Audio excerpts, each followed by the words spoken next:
Welcome to the Dancing into Brain Health podcast. I am your host, Magda Kaczmarska. Our senses are one of the primary ways in which we encounter, interact with, and make sense of the world around us. But what happens when our sensory perception begins to disintegrate and transform? And how might engaging through the arts help us heal and better understand these conditions? Our guest today is Dr. Anusha Yasoda-Mohan, a perceptual neuroscientist whose work illuminates the ways our sensory perception influences our brain health and how using the arts may build pathways towards healing for those living with neurodegenerative conditions. Dr. Anusha Yasoda-Mohan is a Global Atlantic Fellow for Equity in Brain Health and the program manager for a national research program in Ireland called Emerald Louis, aimed to improve diagnosis, management, and lived experience for those living with Lewy body dementia.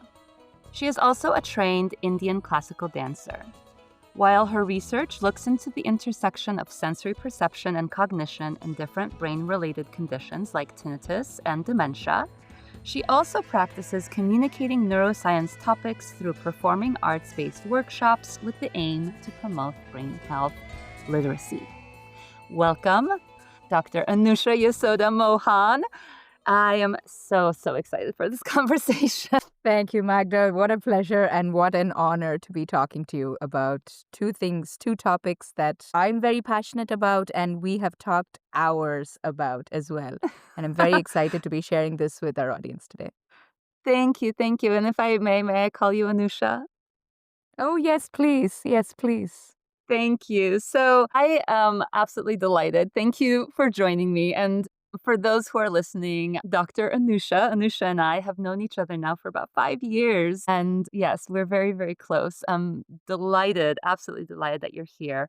But I do want to start with showering you with a little bit of celebration because I am truly in awe of you. I'm always aware of the seemingly just natural ability that you have, which I know it's not something that is an easy thing to do, but to take really complicated, challenging neuroscience concepts and transform them into something that's fun, accessible, and sticks. Just before coming in, we were reviewing a dance that you inspired around how we hear, and it's still seared in my memory. So you are just a natural storyteller. And as our listeners will learn, I can't help to wonder how much of that has been shaped by your unique experience. You know, the fact that you speak so many professional languages. You are a neuroscientist, you have a background in engineering and biochemical engineering and communication sciences and disorders. You've spent years studying sensory processing disorders, neurodegenerative conditions, but you're also a classical Indian dancer. And I admire the ways that you are able to weave these paths. And it's been a pleasure to witness you transform all of these really platforms through this unique perspective. So, in starting today, I'm really hoping that we can hear from your own words. How Mhm. how have you arrived at this space to where you are today? What has been your journey to where you are today? And specifically, I would love Mhm. for our listeners to learn what inspired you to learn and study the brain. Mhm. How do you, and perhaps we can talk about this now if it applies. How do you think that Mhm. engaging in both dance and brain science, neuroscience, has Mhm. shaped your approach? Well, Magda, first of all, thank you for having me here. To all the people who are listening to this, Magda is as much as a scientist and a dancer as I am. And so I think that's sort of I'd like to think of Magda and I as, two sides of the same coin. So I'm kind of operating from the academic world primarily, and Magda's operating, and Magda, you're operating from the dance and community world primarily. But I think at heart, you're as much as alpha scientist as I am. So I think that's probably why we work together so well. So thank you so much for that for that wonderful introduction and very kind words, truly humbling. Um, so for me, my journey I think it has always been in the in the transdisciplinary world of the science and the arts. I think it took me a while to realize very consciously that that's where, that's where I thrive. But I remember in the fifth grade, we had a workshop which was actually in the academy that I was studying. It was a dance workshop. It was a 2-day workshop. And we all had to go back and prepare a little choreography and come back and present it to the facilitator. And so, well, what I chose to do was to dance out the germination of a seed using Michael Jackson's Heal the World. So that's kind of where it started. So that was my first sort of introduction to communicating science through dance, really. So that to my surprise and, of course, joy, that was actually awarded the best choreography amongst everybody in the workshop. So I think there's always been this very natural draw towards the science and the arts, and especially in that intersection, and not in any one place. I've spent many years dancing and touring, but I've also spent many years in the lab collecting data and writing. And I think this is a truly exciting time in my life where I've been extremely privileged to have the opportunity to work in both spheres. And honestly, I think thanks to GBHI for that. So a shout out to GBHI. Oh, thank you. And I agree. It is a shout out to GBHI. Do you want to speak maybe a little bit about how did you get into the study of sensory processing? Like what That's brought you completely into by that journey? chance. No, that's completely by chance. It was not something that I had chosen. It's something I think what chose me. It was, well, as all Indian undergraduate students do, I was also looking for a master's. It was almost like it was a tradition in, when is this? Yeah, in the early to mid 2000s, even before that, when my brother had started, that it was a thing that people did their undergrad in India and then they went off to the US to do a master's and then they got a job and they settled down in the US and it was a whole thing. It was a whole trend and everybody was doing it and I was like, okay, maybe I should do it too. But I actually got offered a position in a lab where the PI was working with the ear and auditory neuroscience. And I had a natural draw to work with the brain sciences because, oh, well, it's so complex. Who's not interested in brain sciences, right? I mean, any nerd, I'm a nerd and I've always been a nerd, and any nerd is interested in brain sciences. So that's how, I mean, it was something, oh, it's so fascinating. Oh, it's so complex. Let me problem solve what's going on. Oh, how does the brain work? So it was that kind of a thing that started in my undergrad, and I was working in a lab where we collected EEG, or collecting brain activity using electrodes placed on the scalp. And it was a sort of a natural progression to look at labs in the States that were also looking at recording EEG and looking at brain signals. But the year I have to all my, I think to the shame of my 22-year-old Anusha, I really did not. I mean, who studies the year? Like, it's just this thing on the outside and you hear the world. And I was like, okay, you know what? It's a, well, but no, it's a research assistant position and I get to work in a lab. And I was doing my master's, and as all grad students in the US, I think who can relate to the, as you yourself, Magda, can relate to the student life in the US as a grad student, as an immigrant grad student especially. So that's like, you don't say no to that kind of offer. So it was something that was completely, I stumbled completely by chance, but very quickly got very fascinating because the year is such an engineering organ.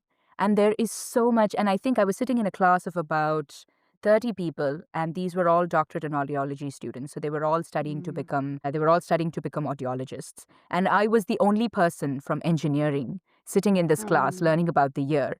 And it was so fascinating because I was the only person who was looking at this from an engineering perspective. And oh my God, is the ear fascinating. And the way it sort of maps on to the brain is also, it's a very, as much as it is a very unique route, there's also a lot of similarities in the way that different senses map onto the brain as well. So there started my sort of fascination towards understanding how we hear and how we perceive the world, but in a very okay, how we hear and what's happening in the brain sort of a way. But I think the other fascination with tinnitus, sort of that, and that's when I was introduced to tinnitus. Mm, I was reading an article. I had to write a research article for one of my classes, and then I came across this. Oh wait, what? So they can hear something, but there's nothing in the world. So there's no sound, but they're hearing a sound. Oh, what is this? mm, This fascination of perceiving something that's just not there in the world. mm, And this is and it's such a common thing as well.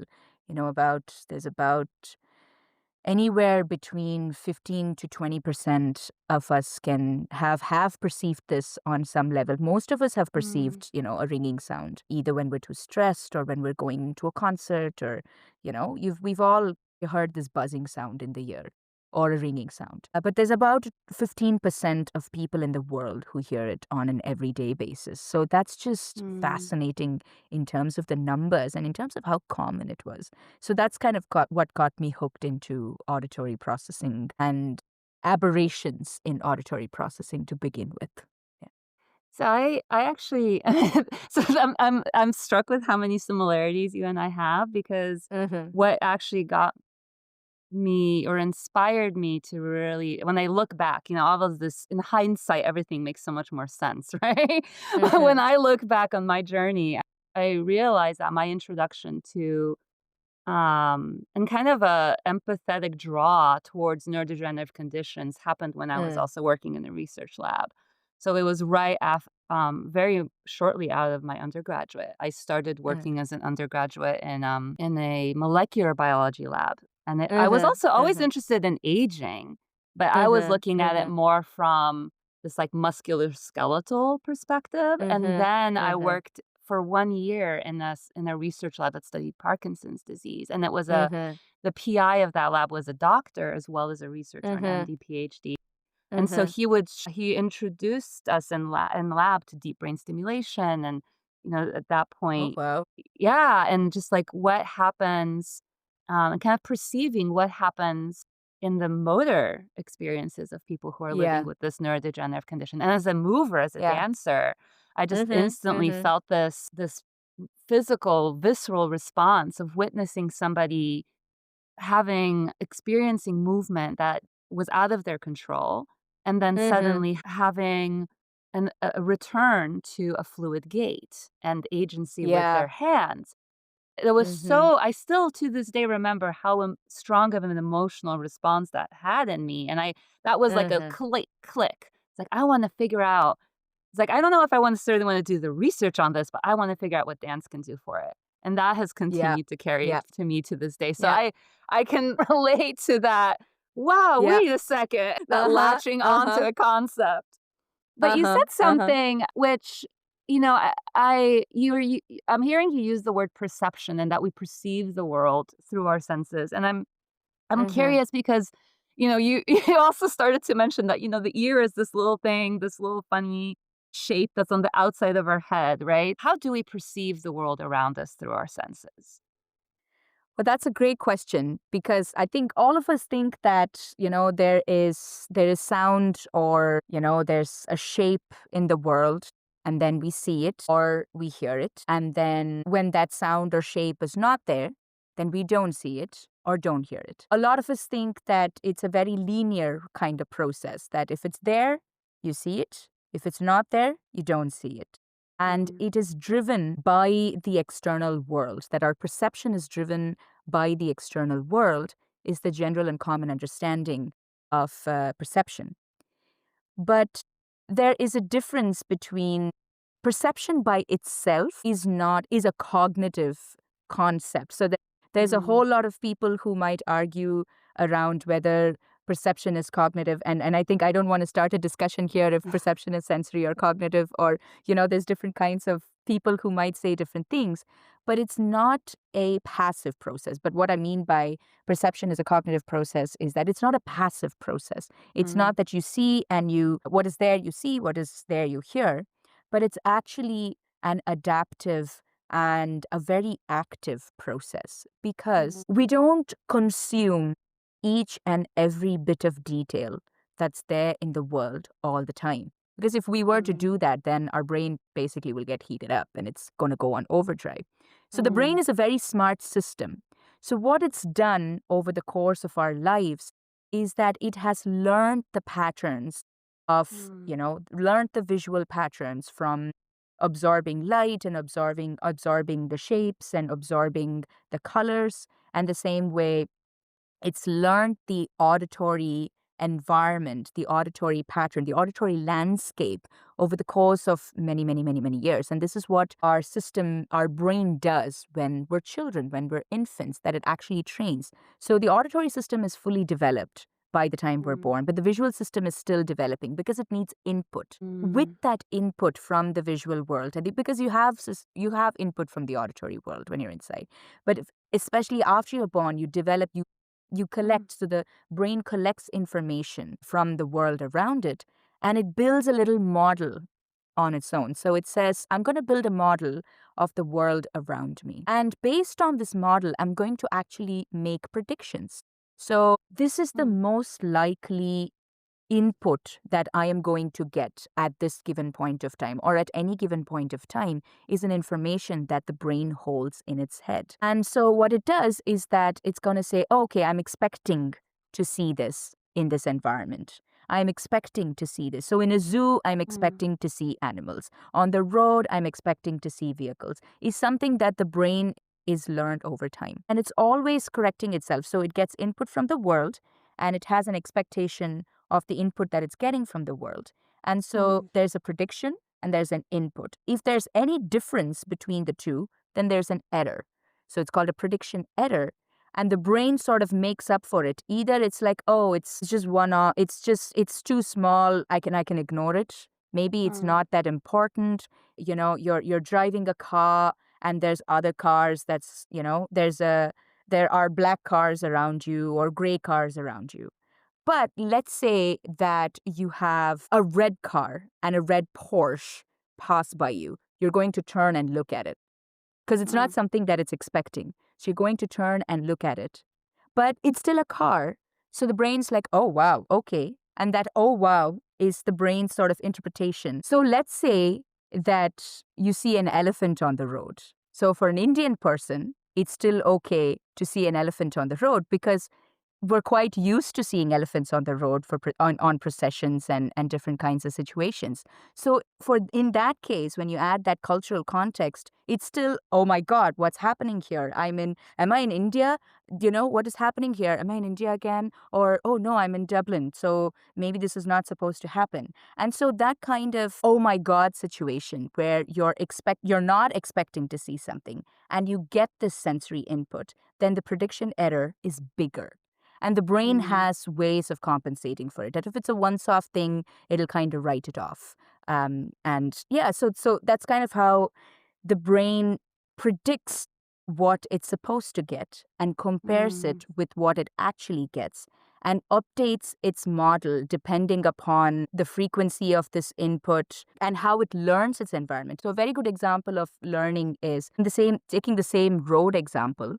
Let's say that there's a detour or they've changed the bus routes or they've changed something, they've come up with a new policy that somehow this road is not a one-way street anymore. It's a two-way street. So it's going to take some time. So you're going to go through the same path and the same road on an everyday Mhm. basis. The first couple of days, it's going to be harder to navigate this new sort of environment. Mm. And there's barricades and there's cyclists and especially small roads in Dublin. But Mm. now the road layout has changed and things have changed. So it's going to take you a couple of days to get used to it. So initially on the first day, you'll be like, oh my God, what's happened? And there's a huge prediction error. But as you go, as you build the new environment in your head, that prediction error starts to sort of slowly decrease. And then it becomes a new prediction that it Mm. just becomes, oh, okay, so this has become a two-way street, and and your brain knows how to drive around it, how to navigate it. And so that's the learning process. So perception is part of this. It's a very basic, rudimentary, active process. And it is learned, and it's a learned response over several years and several decades of your life. where is exactly in the brain is this happening? So let's say, we've all, I think many of us, I have this image in my mind from when I was learning about anatomy in school, is that when we see, we have an image, it's kind of like a camera, it flips in our eyes, and then it latches onto the back of our brain where our occipital lobes Hmm. are, right? Am I correct about that? That is Right? correct. That is correct. So That is correct. where does the perception happen in the brain Mm, then? Is that's a there a great specific question. region, or we've been hearing from other folks that there's networks that are Hmm. connected. Um, Yeah. how to kind of take these same examples when is the where is the prediction happen? Where is the perception happen in the brain? That's a great question. So, taking the visual system as an example, it's very evolved in several ways, and so is the auditory system. So, there are certain features Mm, that are quite necessary for sort of primal navigation of space that is required, which doesn't need, more higher order regions.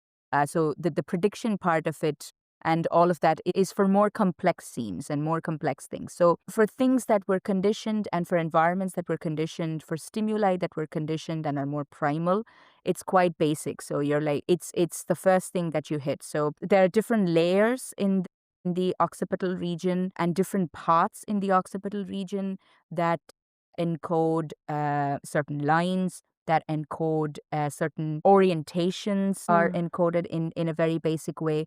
Colors are encoded in a very basic way. So there are regions that encode different aspects of the stimulus itself. But when you have to put a scene together, and when you think about building a model, and I think it's the same thing that a lot of people would have said, that it's visual plus a network. It's auditory regions plus a more general network. And this more general network consists of regions in the front of the brain. For example, the anterior cingulate, which is more in the front of the brain.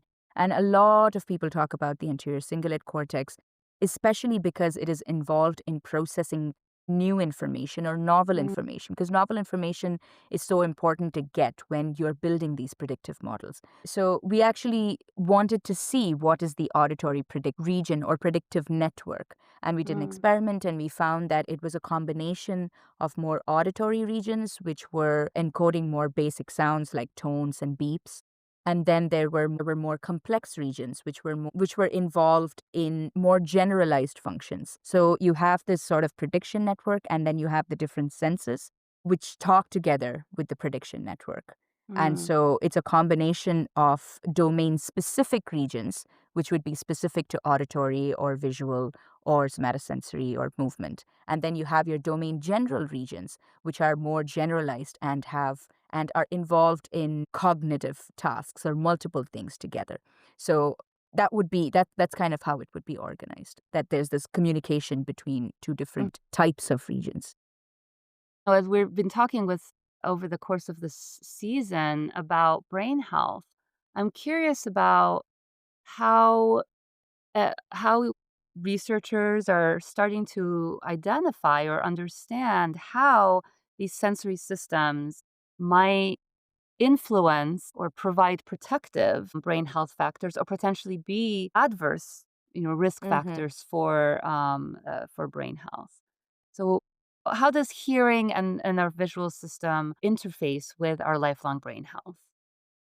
That's a great question. So I'll talk about the auditory system because, of Mhm. course, that's more it's more specific, and I think I could speak a little bit more to it than I can about visual. What happens in the auditory system, for example, because the auditory regions sit in what we call the temporal region. So if you see, it's a little bit of a I hate to call it a love handle, but it's a little bit of a handle that comes from the side of the brain, right? So it's sitting right there. And if you sort of cut the brain open, the auditory regions are directly connected to the hippocampus, which Mm, we all know is such an important region for encoding memory. So basically, with hearing and memory, with auditory regions and the hippocampus, there's sort of a two-way coding. It's a two-way street. So auditory feeds into this, hippocampus feeds into that. So when you cut off one of the um, one of the ways, then you start to cut off input. So when you Mm, start cutting off input, the brain doesn't know what to do now. Now, when you start to cut off input to the brain, then the brain is going to start looking for information and probably even start to look into its own auditory reserve, which is the hippocampus. And so, mm, with tinnitus, for example, one of the theories in which tinnitus is generated is that it starts to fill in for the missing information by putting out sound from its own auditory memory.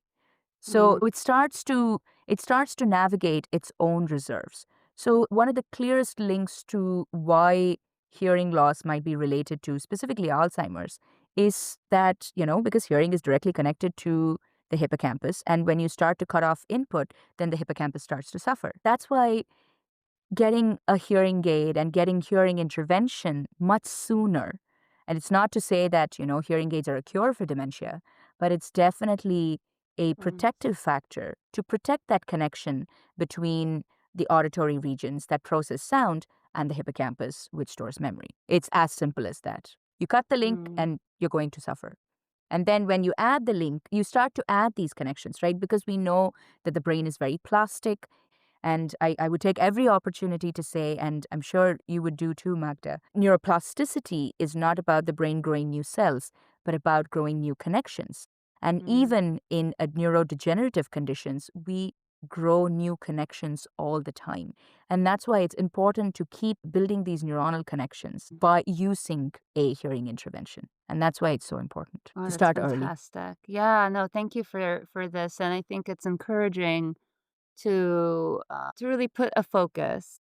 One Mm-hmm. of our other guests, Dr. Farina, who I think you also know, Mm-hmm. speaks about the fact that a lot of times when we talk about risk factors, we focus on the things to avoid and we don't think about the things to protect Mm-hmm. and to create a sense of agency. And I think Mm-hmm. our senses being so ubiquitous, being probably Mm-hmm. the primary way that we almost think about our brain outside of our body, so to speak, right? It's our Mm-hmm. closest connection to the brain. Mhm. It's encouraging to know that by protecting and supporting the system, we can Mhm. actually additionally support what's happening inside our skull. So that's encouraging, and Absolutely. thank you Absolutely. for Absolutely. And affirming that. it's the same kind of thing with vision as well, because memory is such a complex construct, such a sensory it's so rich in sensory information. So all of these sensory regions connect to regions in memory by themselves. So that's why, I mean, if you cut off any one input, then your core memory regions are going to suffer. But that's kind of speaking from the memory aspect of things. So, we are speaking about one form of a neurodegenerative condition that's affected by our Mm. sensory processing systems, right? So we have understanding this connection to the hippocampus, which is not exclusively connected to Alzheimer's disease. And we know Alzheimer's disease can affect different parts of the brain too. But I'm Yes, of curious course. about other neurodegenerative conditions, whether that's tinnitus or other forms of dementia. How are sensory processing changes connected to these other forms of neurodegenerative conditions? And what are you learning through your research about ways that we might be able to intervene and support? So I think first of all, tinnitus is not a neurodegenerative condition. So Okay. there's no neurodegeneration involved with tinnitus.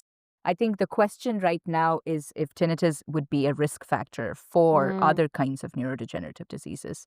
So tinnitus is really a functional disorder. For example, ADHD is a functional disorder, schizophrenia is a functional disorder. So these are all sort of either either there's changes with how different brain regions interact with one another. mm, There are gray matter changes and white matter changes. So gray matter is your sort of your bulk of the brain, and white matter are your wires, right? So either the wires get stripped off, which happens in multiple sclerosis, or and then when your gray matter gets stripped off, then you get things like different kinds of dementia. And the difference between functional disorders, or even if there are these there are brain changes in structural components as well. With tinnitus, we know, with all kinds of, with ADHD, we know that there's structural changes. With schizophrenia, we know there's structural changes. But the thing is that they don't degenerate with time, right? So that's the kind of difference between, some of these other kinds of disorders and dementia. And I think that's an important distinction for us to understand and make. Just because there are changes in the white matter or the gray matter, it doesn't mean that you're having a neurodegenerative disorder. And it's just to put it out there. With tinnitus, one of the things that I mentioned was hearing loss.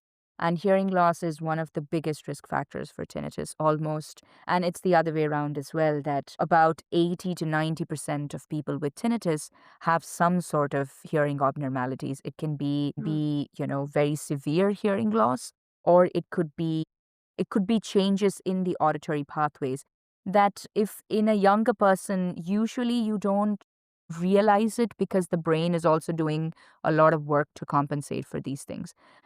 The other one is stress, and it doesn't get stressed enough how much stress affects our brain. And this, I think, is a great opportunity to talk about stress. For me, for example, and I know a couple of other people as well who get a very slight tinnitus in one of the ears when I'm extremely stressed. So in that case, it would just be just take a step back, breathe, relax, and then it goes away. People who may already have tinnitus, or in fact, there are a lot of people in the community who say and who talk about how a very stressful event in the family, in the sense that a lot of people have said bereavement has been a trigger for their tinnitus, and they can tell you the date. They'll tell you, my tinnitus started on such and such date at such and such time, because they remember when this particular event happened. Work, a lot of people have said just work related stress either aggravates their tinnitus if they already have it, or it has started at a very stressful time in their lives when they've gone through major changes in lifestyle. And these are other factors in which kind of affect tinnitus. So I manage a program called Emerald Louis, which is, as you said, to improve sort of the lived experience of people with Lewy body dementia. I'm sure your other guests, yourself as an advocate of brain health, have talked about how all dementia is not Alzheimer's dementia. And Alzheimer's dementia is just one kind of dementia, right? So it's about 60% of the people are diagnosed with Alzheimer's dementia. But there is a good 15% of the population who have Lewy body dementia. So a lot of people probably have already heard of amyloid plaques and tau tangles and beta amyloid. So it's in that language, Lewy bodies are certain proteins called alpha synuclei, which develop in certain regions of the brain or in certain regions of the body. So it can start from the body or it can start from the brain. And so, depending upon where these Lewy bodies get accumulated, they present with different kinds of symptoms. So, one of the major differences between Alzheimer's dementia and Lewy body dementia is that memory is not always something that's degenerated in Lewy body dementia. Of course, towards the end, when there's sort of systemic overall degeneration, memory also obviously gets affected.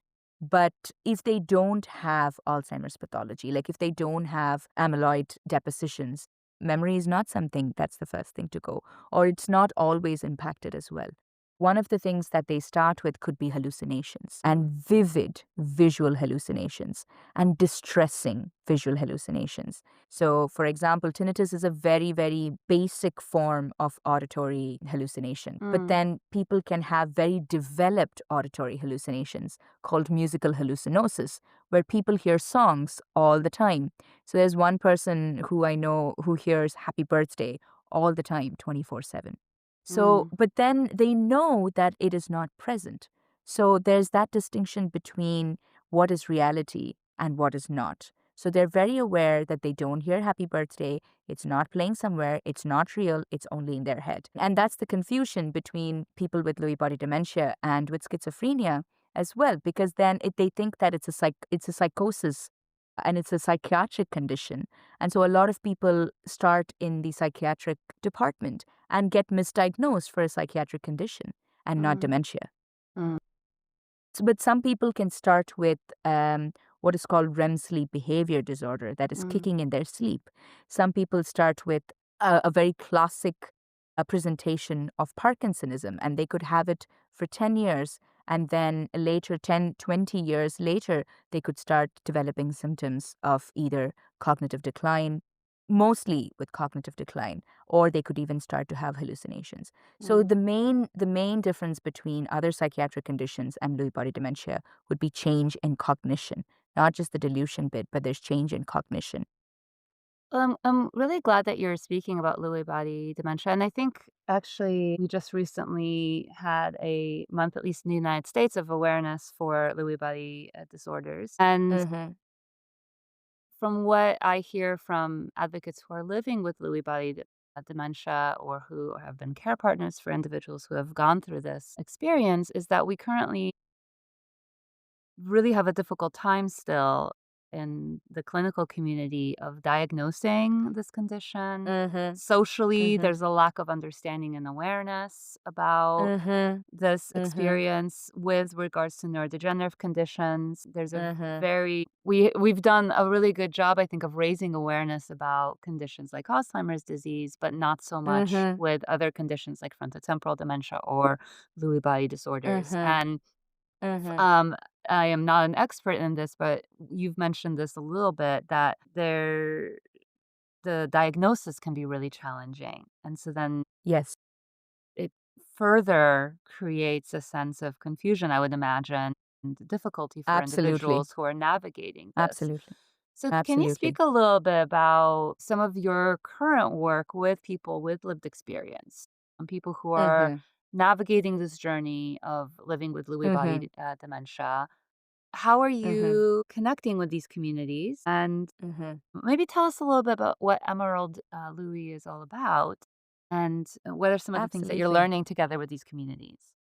Oh, absolutely. Emerald Louis is a fantastic program which has what we call PPI here, like the patient voice at the heart of its production. So it's really about co-production. I have to say, hats off to the Emerald team for making sure that PPI or patient voice is involved in every step of the way. And so that's my biggest learning is how do we do PPI intentionally and also effectively is one of the things that we're also developing that sort of expertise in Emerald. But Emerald is sort of a multi-stakeholder, multi-tiered or multi-pillared program. And it's very transdisciplinary and it's very familiar to the environment we, if I may say, raised in at GBHI, is to talk. And I think one of the things that we do in Emerald is to talk across different disciplines. And it's that we have clinicians, we have researchers, we have artists, we have health economists, and we have at the center of it all people with lived experience of Lewy body dementia and Mm, their families.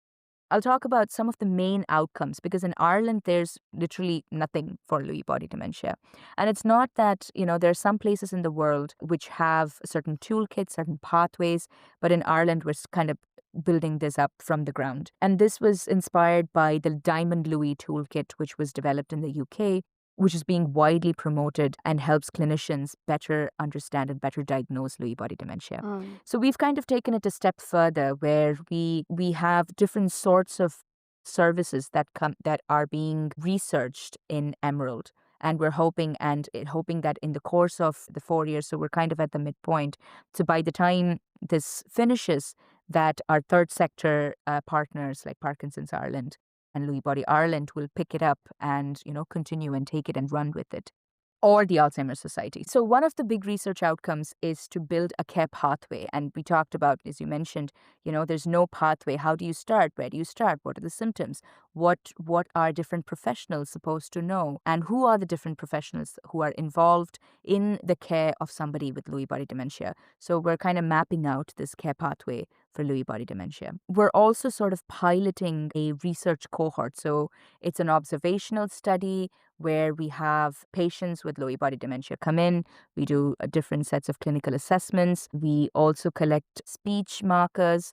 We're now looking to set up blood-based to collect blood-based biomarkers. And we are also part of the European Dementia with Lewy Body Consortium, which means that we will be able to share data across different sites and mm, really look at what are the predictors of, or the early predictors of Lewy body dementia? Are there sensory predictors with Lewy body dementia, for example, to kind of, talk about Mm, and to pull out our sensory conversation in this? Because one of the things that is very prominent with Lewy body dementia is the loss of smell. And it seems mm, like people tend to lose smell almost 20 years before some of the symptoms begin to set in. So, mm, all of our people, we have about 50 people in this cohort now, and almost 98% have some level of smell disorders. It's a staggering number. And loss of smell is not really related to dementia. It's not to say that if somebody has loss of smell, then they're going to get Lewy body dementia. And especially with COVID, we know that loss of smell was such a big factor. yes. So not to scare anybody out there, but it seems to be, one of the big symptoms in Lewy body dementia.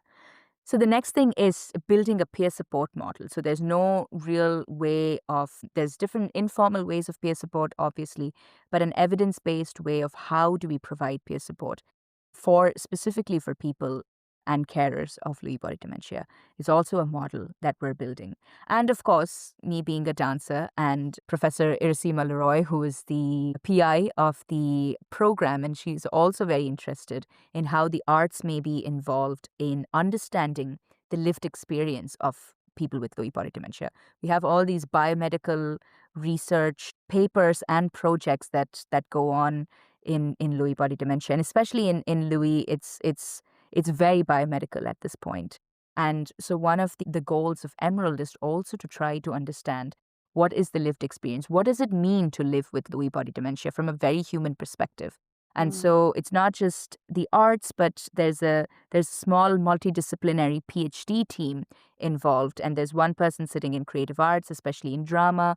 There's another person who's sitting in engineering, another one in health sciences, another person in clinical medicine, who are looking at how do we look at and how do we describe the lived experience of a person with Lewy body dementia with respect to themselves, with respect to their family, and with respect to the environment that they are in. mm, And so that's sort of a student program also as part of Emerald.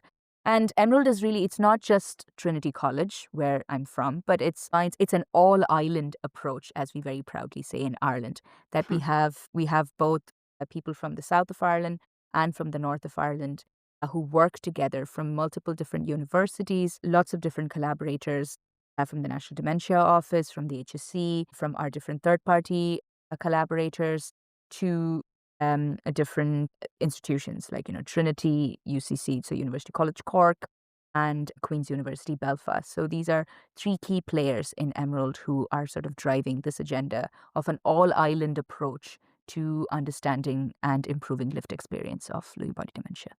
oh, that's brilliant. And I knowing some individuals who are navigating this journey, I'm really grateful to hear that you are collaboratively alongside with them building these program. Might I also add that there is an online Facebook community which is led by, it's not part of Emerald, of course, but there is an online Facebook community that's growing in Ireland. And of course, it's online. So anybody who wants to join can join. And I can give you the link. And if there's anybody out there who wants to reach out to somebody, there's always Lewy Body Society in the UK. There's the Lewy Body Association in the States. And so there's different organizations in different parts of the world too. If there are listeners in Ireland, if it's okay to take this Hmm. opportunity, there's also going to be a Lewy Body Research Open Day. So Emerald is hosting an open day where people can come in and they can talk to us. It's very interactive. It's on World Lewy Body Day, which is January 28th,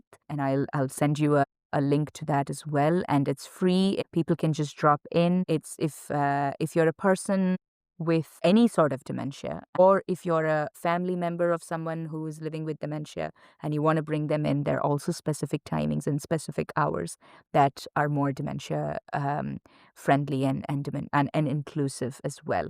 So unfortunately, it's not a hybrid event, but it is an in-person event.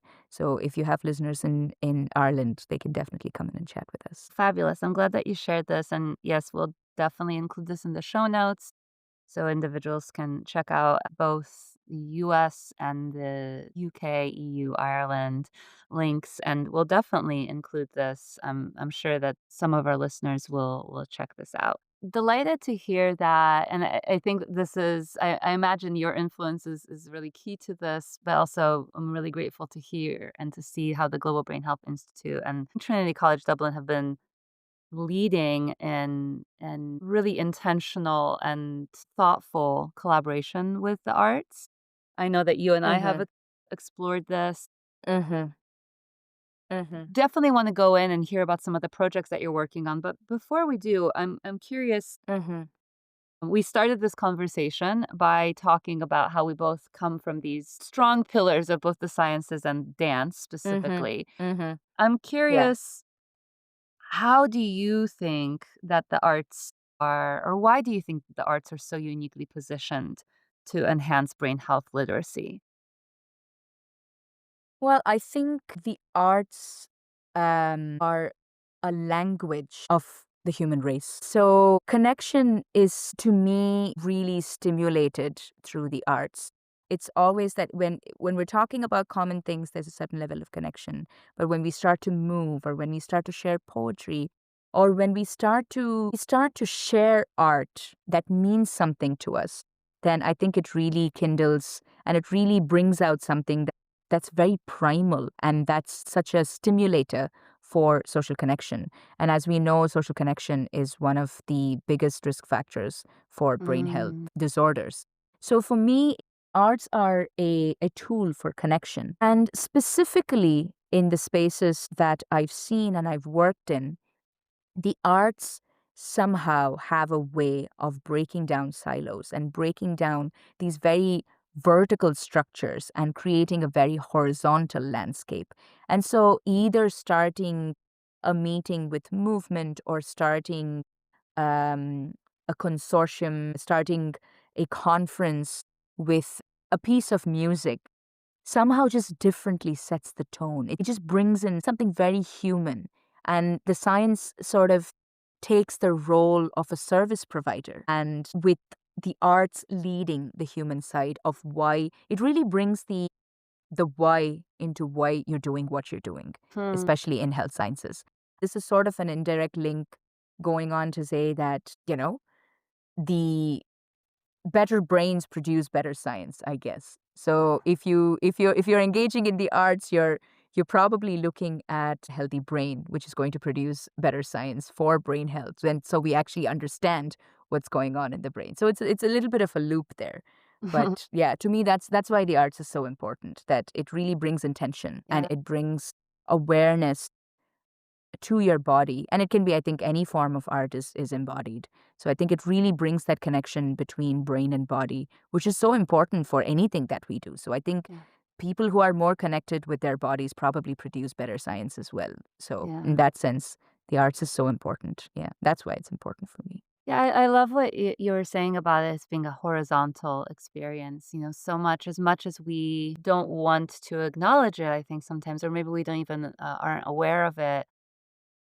Mm, Spaces, institutional spaces, whether they're clinical or research spaces, mm-hmm, maybe according to individual teams, might be horizontal, but when we connect with the outside world and people with lived experience, mm-hmm, it certainly can mm-hmm, oftentimes not feel very horizontal, even in spite of our mm-hmm, best intentions.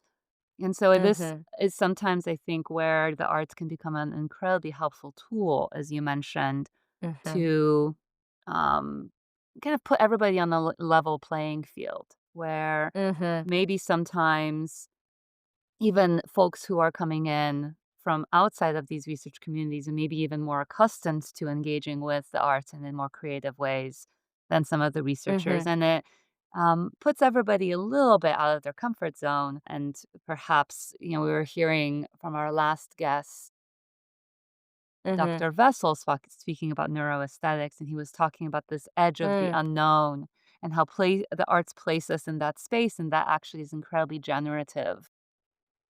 And, mm-hmm, you were mm-hmm, also kind of speaking about the buffer. I'm blanking on the exact word that you used, but this buffer of perception, that when we're presented with something that's unfamiliar, that we pay mm. attention.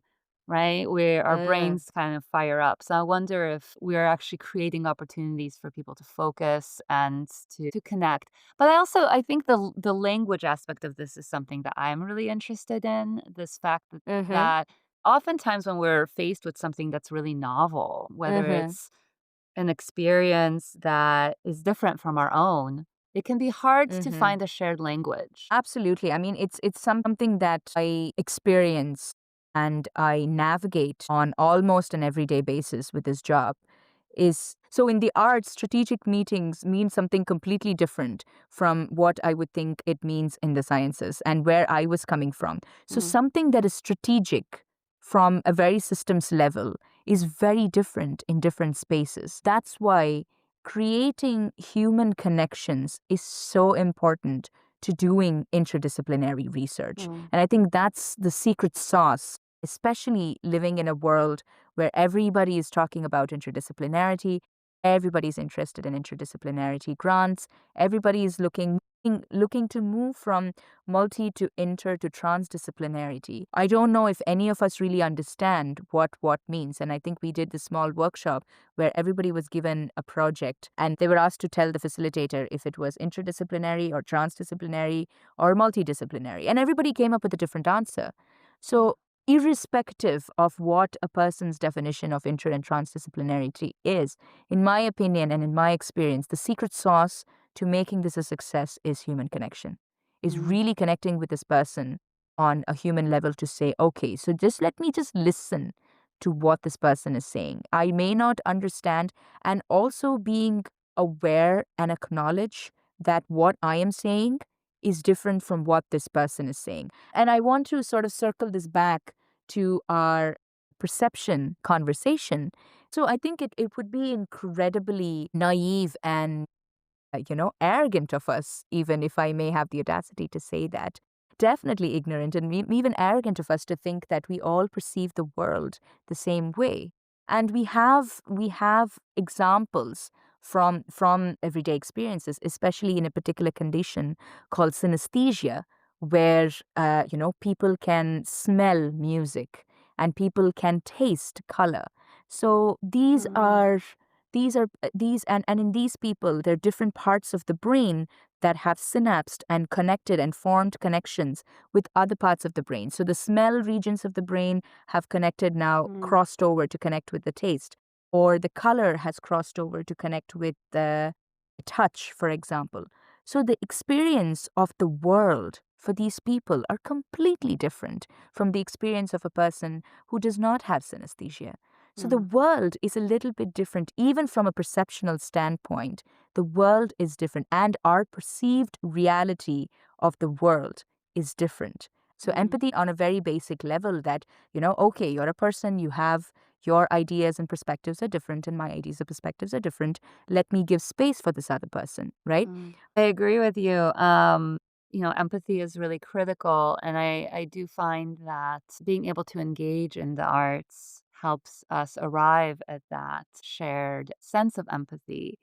I have maybe two more questions if you have time. Oh, So, yeah, absolutely. the first one I'd love to hear about is what's on the horizon for you? What are you excited about? And I specifically would love to bring this into this intersection of the arts and brain health. So, Mm. what do you perceive as the future of the field? And what excites you? Or what do you think needs to happen in order for this collaboration between the arts and brain health to really flourish and to grow in impact? I'm really looking forward to other people learning about Emerald and learning about Lewy body dementia. And we're and to 20 in 2026 we want to be very intentional about how we create awareness and Mm, how we connect with our communities. Because until now in 2025 we've really struggled to bring bodies in the room, especially for our different arts-based approaches. So our arts-based workshops especially. So in 2026, we really want to bring Emerald to the community and have people talking about it. And we were also talking to different kinds of artists. So for now, we work with the Abbey, who are the National Theatre here in Ireland, and we're creating a workshop for family carers of people with Lewy body dementia to express themselves. And we also work with the Keepsake Chronicles, who are led by Kate Irving, Kathy Foley, and Alex Kornhuber. And Alex is also a fellow, as you know, Magda. He's our guy. And Keepsake Chronicles is really about bringing the voice of the person living with dementia through poetry and through photography. I would love to see a world where it's not arts and health, Mm. you know? It's not that they are two different things. It's just something that everybody does in their everyday life. It's like brushing your teeth that you read poetry, or it's like taking a shower, or it's like, it's ingrained as some of these very what we would call, just our life maintenance things, if you may. I would also love to see the definition of arts change as well. I saw on, albeit Instagram, but a beautiful post about who is an artist on Instagram. And it had nothing to do with the arts. It was really about creating. It was about being intentional. It was about expressing who you are and bringing that alignment of who you are as a person to what you do as a person. And I think, and that was the definition of an artist. That sort of movement towards creation, that movement towards nurturing and towards life just flourishing around you, was the definition of an artist. I would love to see that as a definition of an artist, as an artist myself. That I agree with you entirely. And yes, we are already artists. You've explained that beautifully, but I will just add one thing that's arising for me Mm-hmm. is that I think we've been developing and raising an awareness of arts as therapy, right? In a very Mm-hmm. intentional therapeutic way. Yeah. We have a long-standing tradition of appreciating arts as performance Mm-hmm. or as something that we Yeah. experience, where there are professionals who are dedicated to the craft, and then the rest of us appreciate and interface with that in some way. But then there's this whole Mm-hmm. middle ground of engaging with the arts that has Mm, always also existed, but mm, we have lost touch with it. So mm, I also agree with you. I hope that we don't create more of a division into one or the other of those two spectrums, and mhm. Yeah. instead populate more of this Mhm. interspace, that Yeah. intermediary space where we all can kind of come in and out of engaging with our own inner artistic selves. Mhm. I'm curious if you would share with our listeners today an experience of dance or the arts on health and well-being, either in your life or something that you've witnessed, kind of seeing that magic of the arts or dance.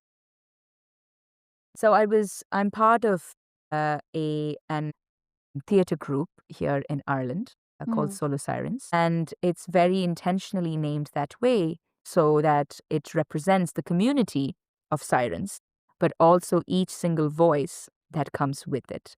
Um, It's a beautiful multinational, multilingual group of very, very different personalities and formidable women who I had the great pleasure of being introduced to, I think, 2 years ago. mm, And the director is Jenny MacDonald, and a great shout out to the wonderful work that she's doing.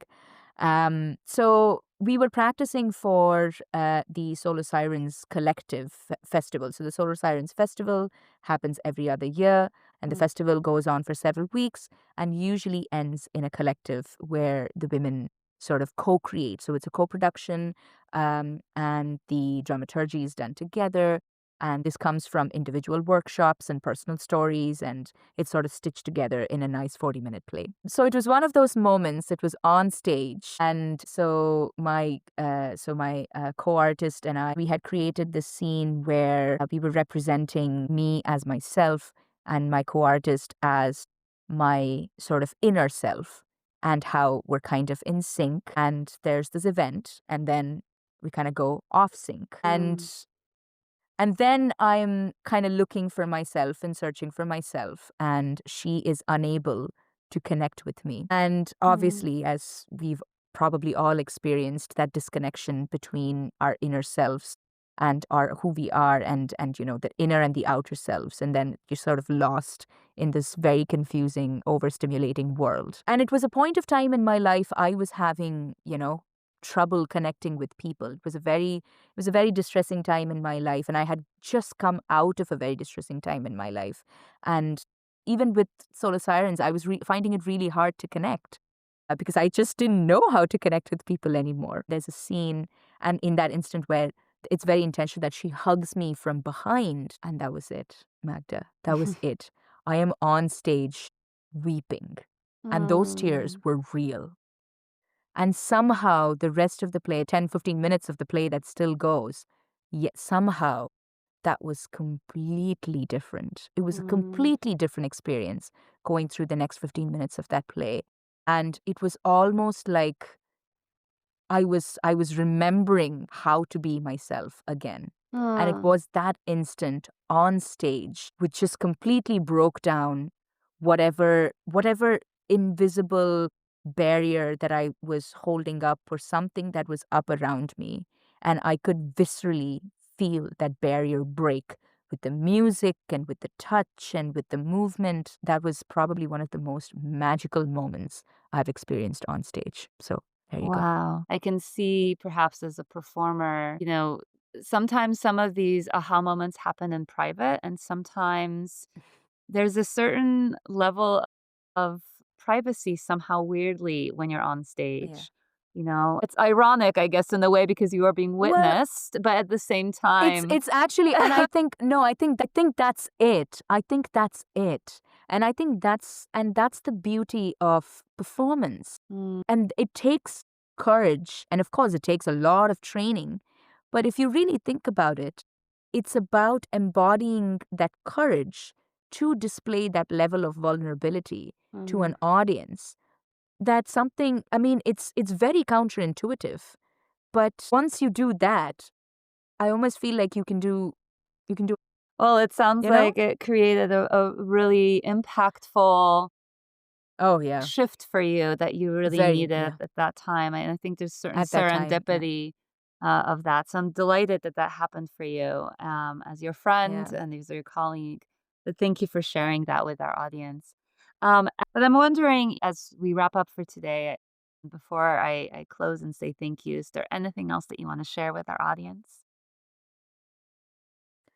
For me, my research changed my life. Understanding what the sciences actually say. Science is a beautiful, beautiful teacher, and it's supposed to change our lives. And the science has changed my life in many different ways. And I think especially the idea and the evidence that goes along with perception being a very unique experience, and each person's world as we see it is very different. And as much as we may all think that we're all seeing the same thing, our perceived reality of the world is uniquely different, and it's very unique to us as well, and our biology as well. And Mm, these perceptions can change as our brains are changing, our bodies are changing, our biologies are changing. So I think what I would like to leave, or the takeaway message, if you may, would be, you know please remember that, and keep it in your hearts that everybody is experiencing something different, not from a conceptual standpoint, but from a very scientific standpoint. that's beautiful. So may we always continue this dance of trying to figure out how to connect and share in our unique perspectives and perceptions. Thank you so much, Dr. Anusha Thank you, Magda. Yasoda-Mohan. I so appreciate you. This episode of Dancing into Brain Health was edited and produced by me, Magda Kaczmarska, and Hilary Brown Estreffi. The music for this show is the title cut from the album Critical Path by Joe Venegoni and Carl Weingarten. Show notes, links, and resources from today's episode can be found on the Dancing into Brain Health page on Apple Podcasts and Spotify.